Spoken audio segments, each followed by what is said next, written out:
নৈহাটি ব্রাত্যজনের 10 বছর পূর্তি। তাদের উদ্যোগে একাডেমি অফ ফাইন আর্টসে চলছে নাট্য উৎসব। 6 দিনের উৎসবে মঞ্চস্থ হবে 11টি নাটক। মঞ্চের আলো, সংলাপের আগুন, অভিনয়ের জাদু, ধর্মাবতার শুধুমাত্র থিয়েটারের জন্য। থিয়েটার শুধু বিনোদন নয়, থিয়েটার সামাজিক দায়বদ্ধতা। 10 বছরের নাটকের দল নৈহাটি ব্রাত্যজন, তাই নাট্য উৎসবের আয়োজন। থিয়েটারের ভাষায় বলবো মনের কথা। নাটকের পরতে পরতে ফুটে উঠবে জীবনের গল্প। একাডেমি অফ ফাইন আর্টসে শুরু হয়েছে নাট্য উৎসব। দেবশঙ্কর হালদার, দেবাশিস রায়, পার্থ ভৌমিকের মতো নাট্য ব্যক্তিত্বের নাটক মঞ্চস্থ হবে। মঞ্চে যে কোনো অভিনেতা অভিনেত্রীকে ইনস্ট্যান্ট তার হৃদয় দিয়ে হয় চোখের জল ফেলতে হয়, আর না হলে তাকে অভিনয় করেই মানুষকে হাসাতে হয়।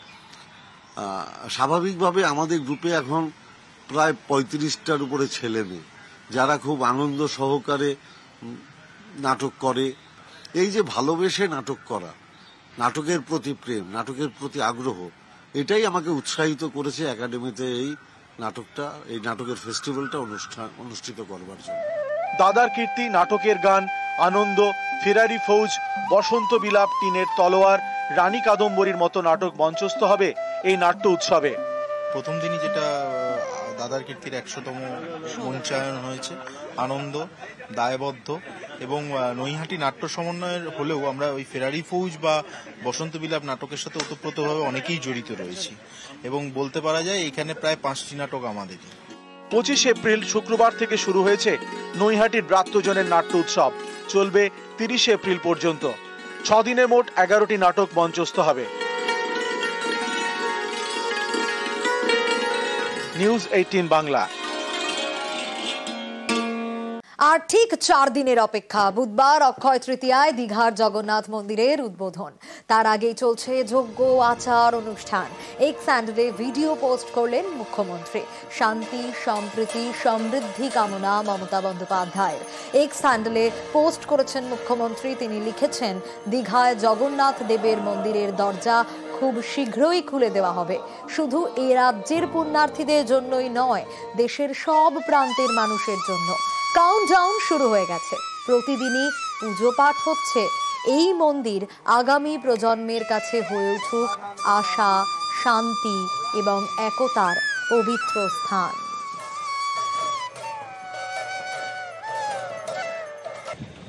আর ছবি দেখাচ্ছি আপনাদের। চন্দননগরের আলোয় দীঘা সেজে উঠেছে।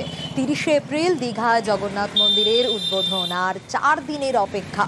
মন্দির উদ্বোধনের আগেই আলোয় সাজছে সৈকত শহর। চন্দননগর থেকে 250 কর্মী দীঘায়। কলকাতায় বেআইনি নির্মাণ রুখতে নয়া বিজ্ঞপ্তি। করা পুরসভা। নোটিশ বোর্ড ছাড়া কলকাতায় নির্মাণ করা যাবে না। কিউআর কোড দেখে নজরদারি চালাবে কলকাতা পুরসভা।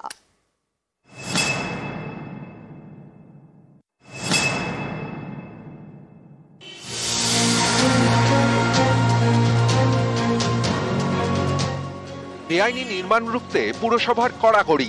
নোটিশ বোর্ড ছাড়া কলকাতায় নির্মাণ করা যাবে না। নোটিশ বোর্ডে রাখতে হবে কিউআর কোড। পুরো আইন সংশোধন করে কড়া নির্দেশ। প্রত্যেকটা বাড়ি যেগুলো আন্ডার কনস্ট্রাকশন, সেই বাড়ির উপরে ফ্রেম করে এলবিএস এর নাম, কত তলা, কত স্কোয়ার ফিট স্যাংশন, এটা ডিসপ্লে মাস্ট।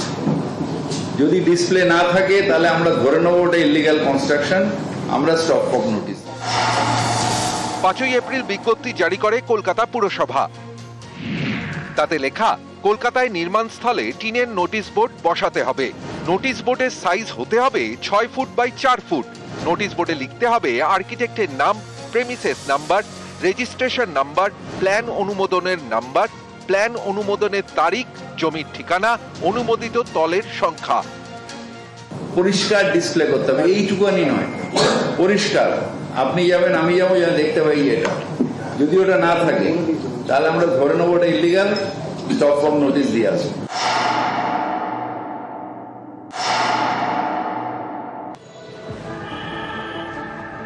কলকাতা পুরসভা নির্মাণের অনুমোদন পত্রের সঙ্গে দেবে কিউআর কোড।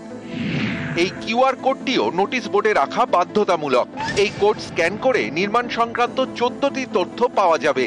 একটা স্ক্যানেই বিল্ডিংটি বৈধ নাকি অবৈধ তা প্রমাণ হয়ে যাবে। প্রমোটাররা যে বাড়ি করছেন সেখানে অনেক ক্ষেত্রেই আমরা শুনে থাকি অনেক বেআইনি বাড়ি হচ্ছে, কিন্তু সেইগুলোকে রোখার জন্য যে ব্যবস্থা পুরসভা নিচ্ছেন কাগজে কলমে, দ্যাট ইজ গুড। আমি যদি বেআইনি নির্মাণ না করি তাহলে বোর্ড ফোর্ড অবশ্যই সব কিছু ইনস্ট্রাকশন ফলো করব। এই যে বেআইনি নির্মাণ সংক্রান্ত যে বিষয়গুলো, যে কোথায় বেআইনি হচ্ছে, এটা পুলিশ দেখবেন। পুলিশকে অ্যাক্টিভ একটু বেশি করে হতে হবে।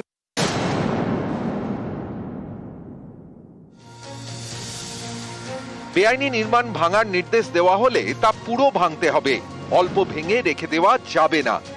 এটা পুরোটাই ফার্স। গর্ত করার জন্য একবার আমায় টাকা দিতে হয়, আবার কনস্ট্রাকশন গর্তটা বুঝিয়ে নিয়ে যারা ইলিগাল তারা আবার ওই ফ্ল্যাটটাকে লোককে দিয়ে দেয়। টোটালটাই ফার্স। ফার্সের মধ্যে আমি নেই, সেই জন্য বললাম ডিমোলিশন করলে ডিমোলিশন করুন, আর নাহলে বলবেন যে আমি করলাম না, আপনাকে আমি অপরাধ। ক্যামেরায় বিপুল ঘোষের সঙ্গে বিশ্বজিৎ সাহা, নিউজ 18 বাংলা। টাকা জমানোর মাটির ভার, লক্ষ্মীর ভান্ডার, পটশিল্পীদের রং তুলির ছোঁয়ায় যা রঙিন, যার চাহিদা বাড়ছে। পূর্ব মেদিনীপুরের চণ্ডীপুরে পটশিল্পীদের লক্ষ্মী লাভ হচ্ছে।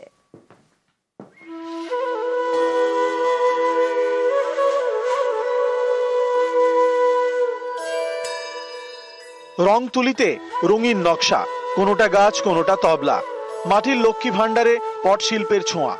পূর্ব মেদিনীপুরের চণ্ডীপুর, এখানেই হবি চক এবং নানকার চক, পট শিল্পীদের গ্রাম। এই গ্রামেই টাকা জমানোর লক্ষ্মী ভান্ডারে আলপনা ফুটিয়ে তুলছেন শিল্পীরা। এর চাহিদাও বাড়ছে, শিল্পীদের কাজও বাড়ছে। আমার তো খুবই ভালো লাগছে যে লক্ষ্মী ভান্ডারের উপরে কাজ করে আমি যখন অর্ডার পেয়েছি, আমি সারা লোক দিয়ে আমি কাজ করাচ্ছি। আমার 10-15 জন আমার বাড়িতে কাজ করছে। লক্ষ্মী ভান্ডারের উপরে কাজ করে তো আমাদের সবারই রুজি রোজগার হচ্ছে, সবাইকে দিয়ে কাজ করাচ্ছি। পটের উপর নানা ছবি আঁকেন, তা বিক্রি করে সংসার চলে। এবার টাকা জমানোর মাটির ভান্ডারে পট শিল্প, নানান ছবি নজর কাটছে, পট শিল্পীদের মুখে হাসি ফুটছে। খুব ভালো লাগছে। আমরা তো দিন রাত এক করে সবাই মোটামুটি কাজ করছি। প্রথমে ওনারা টার্গেট করেছিলেন 500-700 পিস করে দিতে হবে, তারপরে ওনারা বললেন না না না ওটা 800 পিস করে দেন। তারপরে আবার চিন্তা ভাবনা করলেন না না ওটা 1000 পিস করে দেন, হয়তো আগামী দিনে দেখা যাবে আরো বাড়তে পারে। খুব ভালো লাগছে আমাদের। পূর্ব মেদিনীপুর থেকে সুজিত ভৌমিক, নিউজ 18 বাংলা।